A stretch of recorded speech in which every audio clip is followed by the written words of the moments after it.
Hello les gars, j'espère que vous allez bien. Toi ça va? Ça va, merci. Moi aussi ça va nickel. Aujourd'hui petite interview avec Milo. Miloles. Avec Miloles le S. Milo qui est à la base un abonné qui est venu prendre possession de mon appartement, hein, concrètement. T'es prêt? Mais On va avec- répondre à quelques questions ensemble. Allez, Pas trop stressé? un peu, mais ça va. Mais non, t'inquiète pas. Générique. Avant toute chose, on oublie quelque chose d'essentiel. La nouveauté Price, voilà, qui est disponible depuis quelques jours sur le site, c'est le Renaissance en bleu. Il est magnifique. Et toi, tu portes lequel? Et moi, je porte Love Myself en noir. Avec le design arrière. Oui. Voilà, on vous mettra une photo de son t-shirt ici et du mien juste là. Le lien est en bio pour les commander, enfin en description du coup. N'hésitez pas à aller faire un petit tour. Tu t'appelles comment? Milo. Très bien. Tu as. 19 ans. Oh, je Eh. sais qu'il est majeur. Et je suis majeur. Majeur tout jeune, je reconnais. Tout à l'heure au tabac, moi c'est carte d'identité. Alors, si t'es là, c'est parce que tu es un. Mec trans. Comment et quand tu t'es rendu compte de ta transition ou de ta transidentité? En vrai, depuis tout petit, Mhm. c'est ma mère qui a eu les premiers doutes quand j'avais vers l'âge de 8 ans. Et après, de moi-même, à l'âge de la puberté, quand les réglations commencent à arriver. C'est dingue, c'était l'élément déclencheur quand même. Moi, J'en ai parlé à mes parents de moi-même pour la première fois à 12 ans, de ta transition du coup de ma transition. Ok. Euh, et j'en ai profité aussi pour leur dire que j'aimais les filles, 2 en 1. C'est dingue ça. Pour ma transition, ils m'ont dit que j'étais encore jeune, qu'il fallait que je réfléchisse. Et du coup, j'en ai reparlé à mes 14 ans, ils m'ont pris au sérieux. Et du coup, après, on a commencé le processus. Du coup, après tes parents, t'en as parlé à des gens en particulier ou est-ce que t'en avais parlé avant d'en parler à tes parents, à d'autres personnes? J'en avais parlé à mes amis quand j'étais au collège. Ok. Et après, j'en ai parlé à mes parents. Donc t'as commencé par tes amis, après tes parents. Ouais. Et tes sœurs, elles l'ont su comment? Elles l'ont su après par tes parents ou c'est toi qui leur as dit directement? C'est moi qui leur ai dit. Après tes parents, du coup. Ouais. Tu leur as dit comment? Euh, alors, Morgane, je me rappelle pas comment j'ai expliqué. Et mon autre sœur, j'ai expliqué, j'ai dit, bon, écoute, faut que je te parle, j'ai expliqué et tout. Au début, la réaction n'était pas, était pas fameuse. Ça marche. Elle avait du mal à comprendre. Puis après, j'ai expliqué, elle a compris. Enfin, ça Comment a mis ça du passe temps bien? quand même, mais Maintenant, ça se passe bien. oui. C'est le principal. Quelles ont été les réactions de tes proches, globalement? Si tu devais parler notamment d'une personne qui a hyper bien réagi, que ça t'a choqué, et une personne qui a assez mal réagi et que ça t'a choqué aussi. Une personne qui a bien réagi, qui m'a choqué, ma grand-mère paternelle. Ah ouais? Ouais, parce Tu lui as dit comment? en fait, un jour, je suis arrivé chez elle. J'ai dit, écoute, faut que je te parle. Un truc important. Assieds-toi, faut que je te Faut que je te parle. parle d'un truc important et je me souviens, j'ai encore l'enregistrement normalement de toute la conversation. Je lui ai dit et tout. Et elle m'a dit, tu sais quoi, je vais te dire un truc. Elle m'a dit, si les gens ne sont pas contents, tu les emmerdes. Ça marche. Bon. Voilà. Eh ben c'était radical. Donc c'était une bonne surprise. Et après, des gens qui ont mal réagi, que ça me choque, non, il n'y en a pas. Enfin, j'ai plus du tout de contact avec une grande partie de la famille de mon père. Ah donc t'as perdu des proches quand même via... Bah, c'est pas des gens que je considérais de base, donc Ah, donc ni chaud ni froid quoi. voilà. Et tu penses que c'est ta transition qui a mis le point final à votre relation ou il y a déjà eu des éléments avant et la transition n'a rien à voir? Il y a déjà eu des trucs qui ont rien à voir. Ok. Et puis même depuis tout petit, j'ai pas des bons rapports avec eux, entre guillemets. Enfin, Ouais, t'as pas plus d'affinité quoi. ah non, vraiment pas. Ça marche. Voilà. Donc ça t'a pas choqué la réaction t'a pas choqué. Non, ça me fait ni chaud ni froid. C'est le plus important, franchement, on s'en bat les couilles d'autrui, les amis. Voilà. C'est le plus important dans la vie. Suite à ton coming out, du coup, t'as dû commencer les démarches. Ouais. Est-ce que t'as été épaulé par des proches à toi, tes parents? Est-ce qu'ils t'ont accompagné à certains rendez-vous? Est-ce qu'ils ont fait les démarches administratives avec toi ou est-ce que t'as tout fait tout seul, t'as appris sur le tas? Euh, essentiellement ma mère. Ok. Ouais, ça c'est généralement. Parce que mon C'est père, les mères qui savent faire les papiers. mon père est un peu perdu dans tout ça. Et puis c'était plus. Enfin, c'est encore maintenant, c'est plus compliqué pour mon père que pour ma mère. Même si je vois que mon père, il essaye quand même, au minimum, tu vois. Mais pour les démarches, quand j'étais au collège, quand j'en avais parlé à mes amis, j'en avais aussi parlé aux surveillants en qui j'avais plus confiance. à l'infirmière. C'est d'ailleurs l'infirmière qui m'a donné le contact de ma psy. Trop bien. C'est vrai que la vie Et scolaire, en vrai, on n'en parle pas beaucoup, mais c'est hyper important ouais, dans un redressement, je trouve. Moi, en tout cas, pour ma part, de toute façon, tu l'as lu quand j'ai lu mon livre, puisque mhm, Milo a eu mon livre en exclusivité. Bien sûr que oui. C'est vrai que moi aussi, que j'en ai parlé avant d'en parler à mes proches, j'en ai parlé à ma surveillante, à ma vie scolaire de manière générale. Et c'est vrai qu'ils ont été d'une épaule phénoménale. ouais, Donc en vrai, on sous-estime beaucoup cette aide, mais les surveillants à qui on a confiance, ça fait du bien. à jamais dans nos cœurs. Du coup, bah, après ma mère, on s'est renseigné pour faire les papiers et tout. On a fait les papiers qu'il fallait, on les a envoyés à l'hôpital. Et puis j'ai eu mon premier rendez-vous. Donc du coup, tu vois ta psy dans un hôpital, c'est pas dans un cabinet privé. Ouais, dans un hôpital. Donc t'as un parcours public pour ta transition. En ce qui concerne la psy, oui. Après mon endocrinologue, je suis en privé, je suis dans un cabinet. Ok, ça marche. D'ailleurs, tant qu'on est sur ce sujet-là un peu, tu sais que les réseaux aujourd'hui ça aide beaucoup plus Mhm. que fut un temps pour les personnes trans. Est-ce que toi tu trouves que les réseaux t'ont un peu aidé, que ce soit psychologiquement ou au niveau des démarches à faire ou au niveau des renseignements que tu as pu avoir besoin d'avoir? Est-ce que tu trouves que les réseaux t'ont aidé ou au contraire ça a été tellement d'informations que tu sais plus où donner de la tête? Ben, un peu des deux en vrai. Parce que Mhm. forcément, il y a plein de techniques différentes en ce qui concerne les opérations, tout ça. Ouais. Même en ce qui concerne les hormones, parce qu'il n'y a pas que les piqûres, il y a Puis il n'y a d'autres pas qu'un options. seul produit d'injectable en plus, donc C'est ça, ça aide pas. ça aide pas. Donc j'entendais un peu de tout. Après moi de mon côté, je me suis renseigné aussi en faisant des recherches sur internet, trucs comme ça, tu vois. T'as parlé un peu avec des mecs trans avant de tout commencer ou t'es resté vraiment dans ton coin? Euh, J'avais échangé avec Caïs. Ah ouais, bah Caïs, c'est un bébé, ouais. On lui fait des gros bisous parce que je pense qu'il regardera la vidéo. Avec Caïs, j'avais un petit peu échangé. Et toi, je te suis depuis, depuis belle lurette, donc Donc ouais, t'as réussi à repêcher un peu des infos d'un peu partout, quoi. ouais. Ok. Et du coup, ça enchaîne sur la question suivante. Est-ce que t'as eu, je dirais pas des modèles sur les réseaux, parce que je pense pas que t'aies admiré quelqu'un de fou, quoi. Mm. Mais est-ce que justement, t'as eu des profils à qui t'as pu te rattacher sur les réseaux et à te dire, bah, ok, lui, il a à peu près mon âge, il est à peu près au même stade que moi. Tu vois, peut-être que si je suis son aventure à lui, ça va m'aider, ça va m'épauler, etc. Bah, en vrai, toi, je vais pas te mentir. Arrête, ils vont dire, je fais trop la star, c'est moi qui t'ai forcé à gérer les réponses. Ah non, vraiment pas. Mais Non, parce que du coup, ouais, pour ceux non, qui n'ont toi. pas suivi, Milo, à la base, c'était un abonné avec qui on a. Bon, il y a eu des circonstances hein, qui ont fait que, mais À la voilà quoi! base. À la base, ce n'était rien de plus qu'un abonné, il venait souvent dans les lives, et puis d'un coup, bah. C'est dingue, t'es au décor où je fais les lives.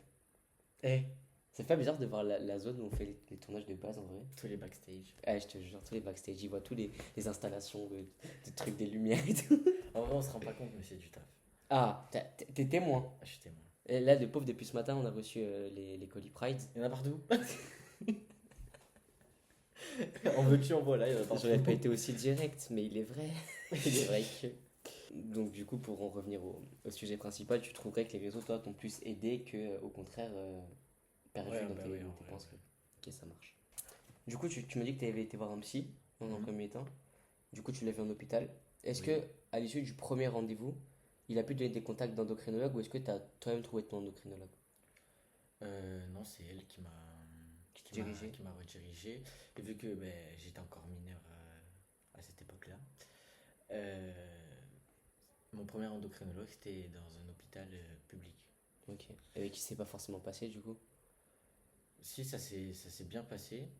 Et juste après, ben, une fois que j'ai été majeur, vu que c'était vraiment que pour pour les les mineurs, quoi. enfants, entre guillemets, les Ouais. les mineurs, du coup, après, il m'a redirigé vers un autre Vers un endocrinologue. confrère. Exactement. Ça marche. Et du coup, tu as vu psychiatre, tu as Mhm. vu endocrinologue. Est-ce que tu as vu d'autres professionnels de santé durant ta transition pour le moment ou pas encore? Non, à part aller au labo pour faire mes bilans sanguins, Ouais, bon, ça, c'est tout. c'est la petite routine.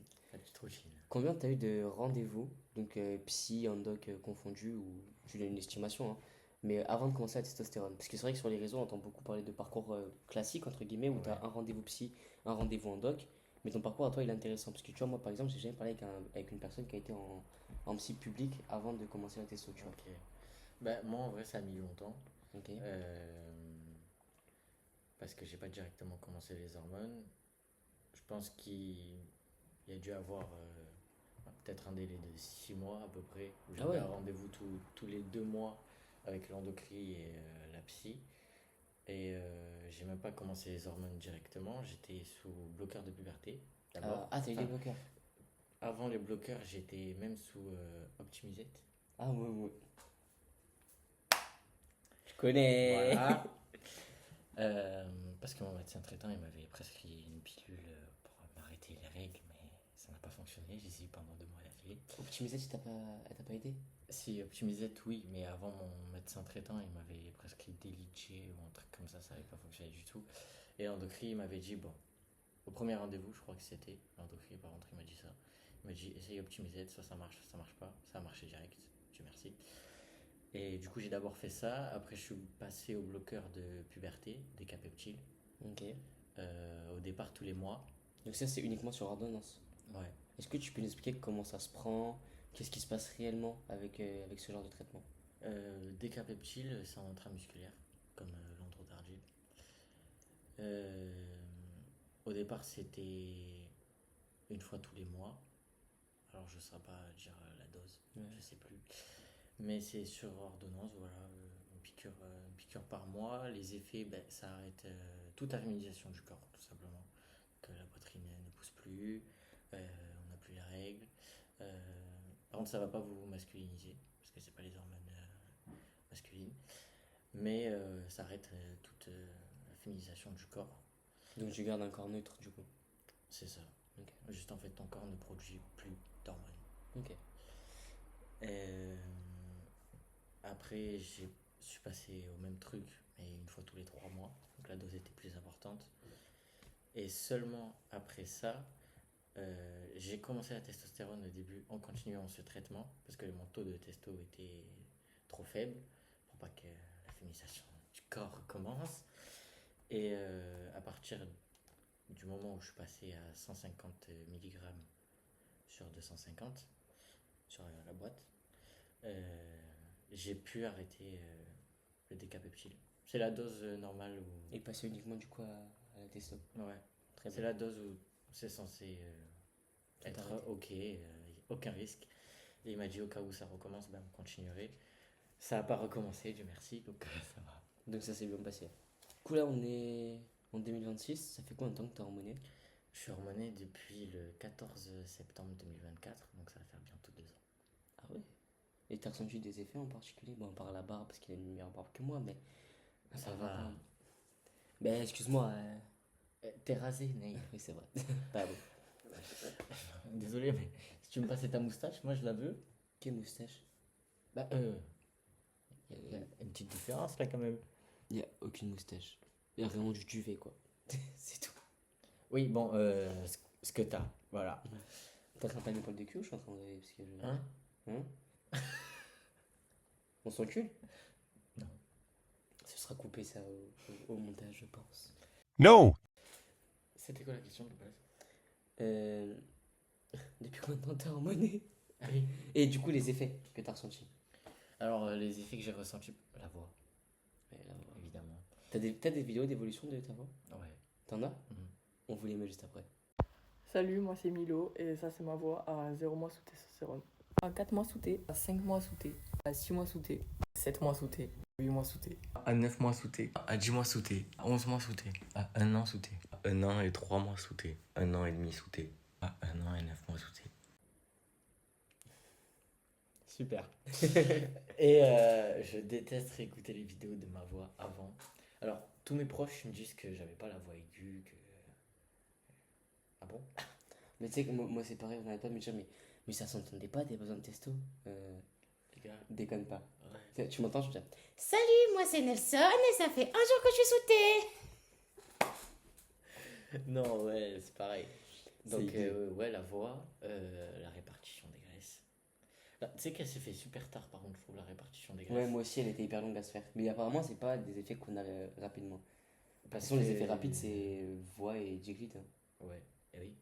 Faut en parler de lui. Ah, lui, Lui, première semaine, ça y est, il est il là. est là, Enfin, il est en place là, attends. Eh. Jusqu'à il en a bougé. Jusqu'à la pomme d'Adam qui se développe. Bon, moi, elle se voit pas trop. Ouais, moi non plus, ça va pas. La pilosité, que ça soit le corps entier, finalement, hein, on va pas se mentir. L'acné. L'acné. Ouais. L'acné. Ouais. C'est vrai que En plus, moi, Milo, j'ai vraiment une peau de merde, mais vous verrez ma taille. Milo, il a une peau acnéique, les gars.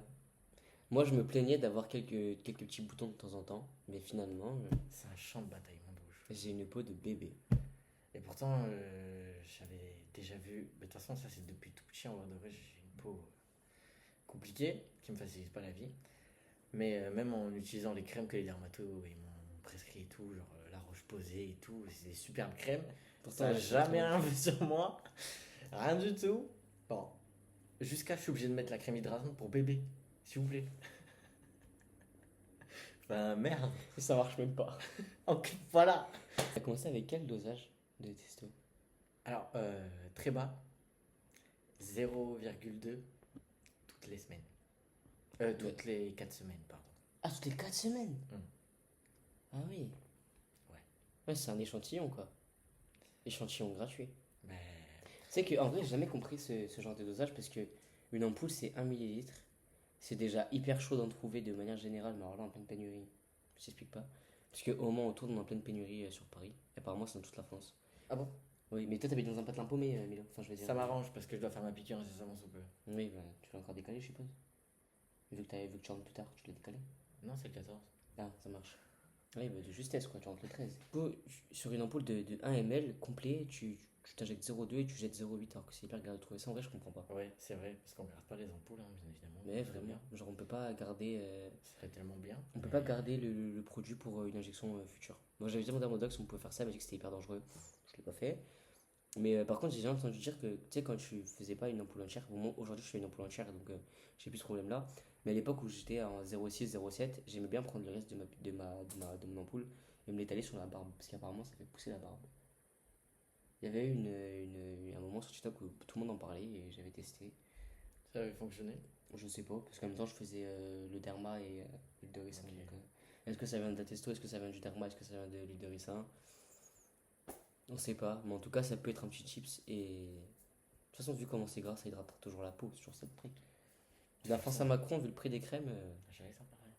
du coup t'as pas gardé le même dosage, je suppose. Non, mon dosage a pas évolué très vite parce que ça fait quasiment 2 ans que je suis sous T et je suis à 0,7 tous les mois. Et tu sens que t'es en. Alors là, il m'a augmenté. La dernière fois que je l'ai vu, je suis passé de 0,6 à 0,7. Une fatigue, laisse tomber, Ouais, pas possible. t'es en sous-dosage. Ben, en fait, moi, j'ai jamais compris le dosage qu'on m'avait attribué parce que avant de prendre la testostérone, j'ai fait un bilan sanguin et mon taux de testostérone avant les hormones était déjà inférieur à la normale. Ok. Donc, j'ai jamais compris mon dosage. Là, actuellement, mon dosage, il est dans les crans, on va dire. Mais une fatigue, laisse tomber. C'est pas possible. Ouais, moi c'est ce que m'avait demandé mon doc, principalement parce que mes résultats sanguins étaient bons quand j'étais à 0,7 tous les 15 jours. Et moi, c'est vraiment au niveau de la fatigue. De toute façon, t'as bien vu là, quand j'arrivais au moment où j'ai fait mon injection, je dormais comme pas possible, quoi. Alors que je suis un mec, 4 heures de sommeil, moi c'est bon, je suis requinqué. Et c'est vrai que la fatigue, c'est un énorme facteur indicateur, ça se dit? Facteur indicateur. On va dire que oui, ça se dit. Un énorme facteur indicateur sur le sur- ou sous-dosage de testostérone. Moi, ma nouvelle endoc, du coup, parce que j'ai changé, quand je lui dis que je dormais normalement bien, mais que dès que j'arrivais en fin de testo, en fin d'injection, pardon, j'étais mort KO, elle m'a augmenté mon dosage à une ampoule toutes les 15 jours. Après, je suis conséquent, je suis épais. Ah, Ben, ça va, je suis pas musclé, mais je prends de la place, quoi. ça va. Donc, il faut attribuer le dosage par rapport au corps. On ne peut pas se permettre de mettre un 0,1 à une personne qui fait 1m75 pour 80 kg, par exemple. C'est mon cas. Bon, je ne fais pas 1m75, mais vous avez compris, je suis pas loin. Donc, ça, c'est pas possible, je peux pas faire ça. Donc, en vrai, le dosage, il dépend de plein de facteurs. Donc, ne vous dites pas, ouais, pourquoi lui, il a ça et moi, j'ai pas ça. Lui, peut-être qu'il est plus grand, peut-être qu'il est plus épais, peut-être qu'il fait plus de sport, peut-être qu'il mange moins de protéines. Ça, c'était juste pour faire manger des protéines, vous avez bien compris. Mais en gros, ne vous comparez pas et faites comme on vous dit. Et si vous sentez que vous êtes en sous-dosage pardon, ou en surdosage, parlez-en à votre endoc, dites juste ce que vous ressentez et elle réadaptera votre traitement après généralement une bonne grosse prise de sang. Un truc à rajouter? Oui, c'est vrai, par rapport au poids, parce que moi, j'ai perdu, en l'espace de quelques mois, j'ai perdu quasiment 30 kilos. C'est vrai que mon endocrinologue, même ma psy, il m'avait prévenu, il m'avait dit attention, tu commences à être un peu élevé au niveau du poids. Peut-être qu'on devra arrêter la testostérone. Peut-être que ça m'a motivé, hein, accessoirement.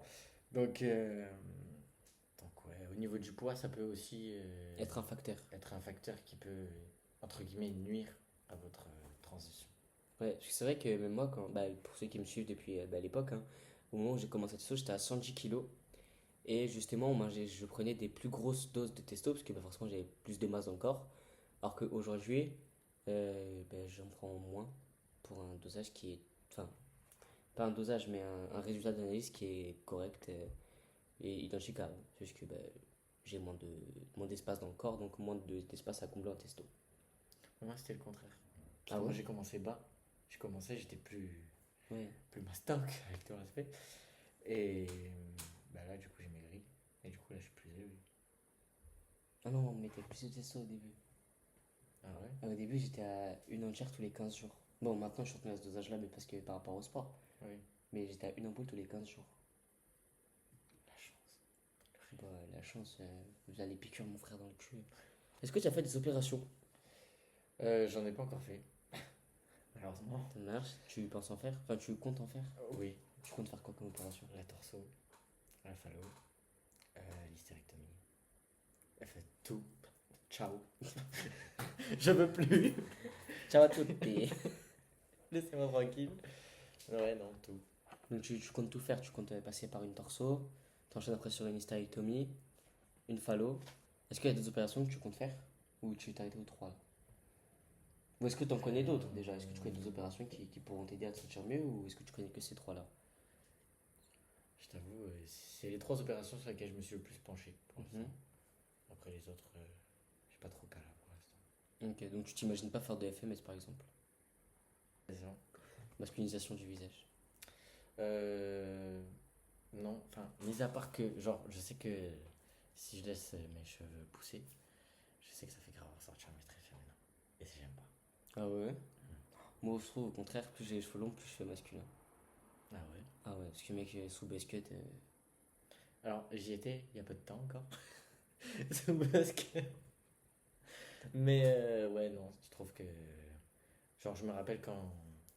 Je sais pas si vous allez voir, mais quand je voulais faire la coupe type PNL ou. Vous m'avez compris, tu vois. l'ai eu, cette Oh, t'es moi la différence de couleur! Ouais, Et pourtant, non. c'est lui qui vient du sud, hein. Moi je viens de Paris. Non, mais après, je pose ça là. Bref. Et merde, tu m'as perturbé là dans mes Tu éléments. voulais faire la coupe à la PNL, Ouais, / MZ, pour les vrais. exactement. Et à cette période-là, j'étais pas encore hormoné, t'as vu. Ah, mais c'est pour ça, mec. Déjà, ça, oui, mais je sais que dès que je laissais mes cheveux pousser un peu, c'était. Dysphorie directe, genre? Ah ouais, Ah ouais? ouais. Mais putain, moi je kiffe mes cheveux longs, frère. Bon, là, ça veut pas repousser, mais je sais pas pourquoi, mais mec, cheveux longs, avec le petit chignon derrière, comme ça, la petite casquette, oh là là là, je serais tellement le pain. Genre, même des fois, je me dis que comme ça, si je rase ma barbe, que je sors, ça passe pas. T'es un mec chelou, toi. C'est vrai. J'adore Thibaut InShape, mais il a pas de barbe, il fait hyper viril. Et pourtant, il est très fin. Ça, c'est une psychose que tu fais dans ta tête, t'es j'espère que t'es au courant. Bah, mais- Oui, bon, c'est vrai. beaucoup Bref. de psychose, moi. Oui, bah, de toute façon, les personnes trans sont de manière générale, je pense, hein. Avant de commencer la testostérone, est-ce que tu as eu des craintes particulières ou est-ce que tu n'avais pas forcément peur, tu avais plus hâte? Un peu des deux, parce Ouais. que je sais que certains effets sont irréversibles, que c'est des changements à vie, que les piqûres sont à vie. Et oui, c'est pas. Bah après, tu peux toujours passer sous son rouge gel, en soi. Non, merci. Oui, mais en vrai, si vraiment t'en as marre des piqûres et que tu veux continuer ton traitement hormonal, tu peux toujours passer sous hydrogel. C'est pas une Oui. obligation de faire en injection. C'est vrai, mais. Donc oui, c'est le plus- traitement est à vie, mais injection, pas forcément. C'est plus compliqué. Enfin, c'est plus compliqué dans le sens où il faut être mieux organisé. Il faut être assidu. Faut avoir la quantité de gel qu'il faut. Faut l'appliquer sur certaines zones particulières. Tous les jours. Tous les jours. Pas oublier. C'est compliqué pour moi, ça vous savez. Avec tout l'aspect. Post-puff. Une petite tape. Est-ce que du coup, t'as des craintes pour les opérations aussi? Ou tu vas serein? Ça fait peur, en vrai. C'est quoi qui te fait peur? Bah, il y a des risques. Forcément, t'as des risques qu'il y ait des complications. Euh, J'en suis la preuve. tu risques ta vie. Hein. Comme toute opération, en vrai. de Oui, vrai. comme toute opération, Mais, ça... mais voilà. C'est.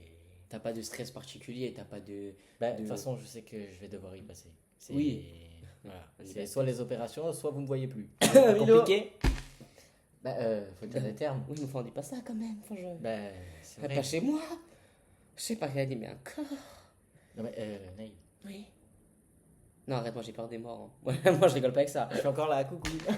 Vaut mieux. Vaut mieux. Est-ce que t'as plus peur pour une opération en particulier ou pour tous séparés? Si je dois faire un classement, celle qui te fait le plus peur, celle qui te fait le moins peur. En vrai, il y a toute une appréhension. Mais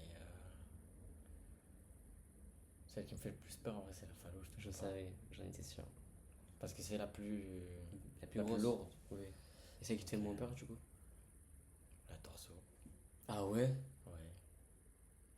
Bah mec, l'hystérectomie existe, enfin je veux dire, Je sais. ça dure une demi-heure. Une demi-heure, on t'ouvre une petite partie du ventre dans le nombril, on t'enlève tout et puis voilà. Il est vrai. Bon, C'est- peut-être l'hystérectomie. C'est celle qui fait le moins peur, genre. Bah après, c'est Ouais. mon avis, hein, c'est moi, mais moi, c'est celle qui fait le moins peur, l'hysté. Après, torso, j'ai déjà fait, donc toutes mes peurs sont passées. Moi, celle qui me fait... On m'a pas demandé, mais je veux dire quand même. Celle qui me fait le moins peur, du ta coup, vidéo, hein. c'est l'hystérectomie, puisque la torso, bah, c'est déjà fait, et bon, je pense que j'ai assez douillé maintenant. La phallo, c'est vrai qu'elle me fait peur, mais étrangement, elle me fait moins peur que la masculinisation faciale.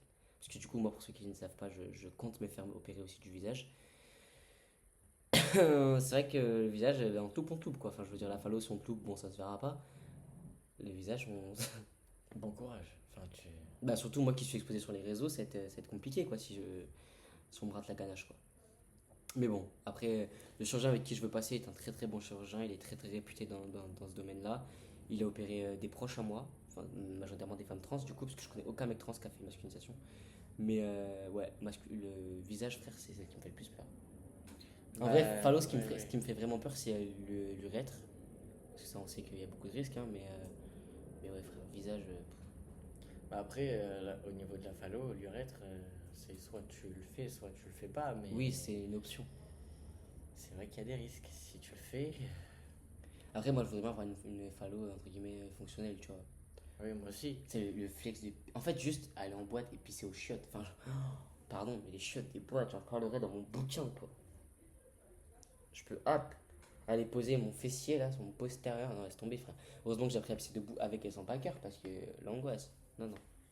Je saurais bien qu'elle soit fonctionnelle. Mais c'est vrai que vu les résultats actuels de l'urètre, pour l'instant, j'ai laissé ma place. On va verra par attendre la suite. encore un peu. Hein, la Ouais, médecine puis- va évoluer Et d'ici puis là. en plus, l'urètre, ce qui est bien, c'est que tu peux faire une phallo pour le moment et faire l'urètre quelques temps après, 3-4 ans après. Donc en vrai, ouais, c'est pas. Ouais, ça va. Voilà. Puis c'est pas non plus le plus important. Moi, tant que j'ai mon kiki, tout va bien. Tout va bien. J'aimerais être papa. Ouais. Ah ouais? Tu voudrais faire. Est-ce que tu t'es déjà renseigné par rapport aux méthodes? Mm. Tu voudrais faire partir sur quoi, toi? Moi, j'avais déjà regardé pour la PMA, la FIV, Mhm. fécondation in vitro. C'est quoi la FIV? Explique. Eh ben, fécondation in vitro, si je dis pas de conneries. En gros, c'est les ovocytes de la mère, de l'enfant, logique, avec un donneur de sperme, et du coup, on récupère ces spermatozoïdes, et après, on fait la fécondation avec les ovocytes de la femme, et après, boum, bébé. C'est un peu similaire à la repas, du coup. C'est ce que la repas, Un du peu. coup, c'est ben, le père qui va donner les ovocytes, ou l'autre mère, enfin la mère pas porteuse, ou le papa, du coup, trans qui ne portera pas, ou pour les couples cis, ça existe aussi. Mais on va parler des. Si c'est hétéro, pardon, mais on va parler de notre cas. Donc, repas, ça veut dire que moi, ce sera mes ovocytes, et c'est ma copine, du coup, qui portera l'enfant. Ben, moi, la psy, elle m'avait fait l'ordonnance pour congeler les ovocytes. Tu l'as fait? Non, et je compte pas le faire. Ah, je vais pas le faire? Non. C'est que moi, ce mec, si je peux te donner un conseil, hein, comment je regrette de ne pas l'avoir fait. Mec, Mm. déjà, en fait, sur ça, c'est pas parce que je sais que c'est le seul moyen pour que l'enfant ait mon ADN, que ben, ça soit mon enfant génétiquement parlant. Mais en fait, il y a plein de trucs. Faut arrêter la testo pendant un certain temps. Avec la testo, faut pas oublier que ça nous abîme tout L'intérieur. ça. Hein. Donc ça se trouve, je suis déjà stérile.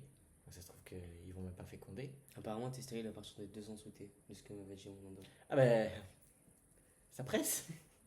Ah bah, moi, j'y suis passé là, ça y est. Mais moi, c'est que c'est vraiment mon plus grand regret parce que j'ai commencé la testo du coup à 17 ans, donc j'étais mineur. Et forcément, tu sais, quand tu commences, tu veux vraiment que tout aille vite. Tu réfléchis pas forcément à l'avenir, tu vois.